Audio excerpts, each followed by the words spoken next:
Татко зборува и денеска и довека низ мене.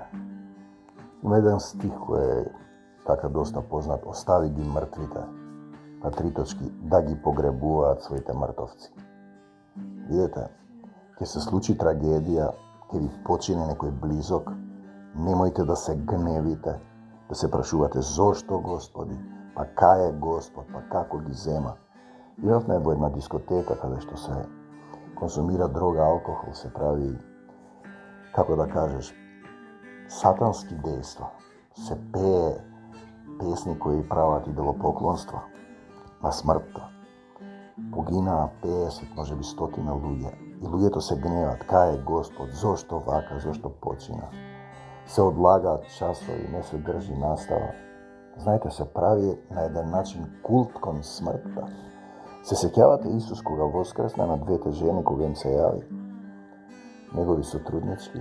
Првите зборови на Исус по воскресението беа: радувајте се. Зошто да ја славам смртта? Зошто да одбележувам денови на смртта? Зошто да одбивам да прифатам дека душата, која ти е вдахната преку Светиот Дух на Таткото Небесен, вечната љубов, се враќа кај Него? Душите не се твои, мои, се ми рече кога се грижа за моите два сина, кога се разберов што ќе биде со нив. Што останаа кај мојата претходна жена, ги благословувам во мир и љубов. Значи, таа е таа суштина. Кои се тие мртви кои ги погребуваат своите мртовци, па одбележуваат годишнини од смртта, па прават нешто, не ја прифаќаат состојбата дека овде сме привремено, сите еден ден ќе се представиме, ќе се вратиме во Царството Божјо, зашто ние не сме од овдека, ние сме од озгора. Да, паднати сме на земјата, од као сме и вдахнат дух. Значи, во прво Солуњаните вели дека човечкото битие се содржи од тело, душа и вдахнат дух. Телото од земја.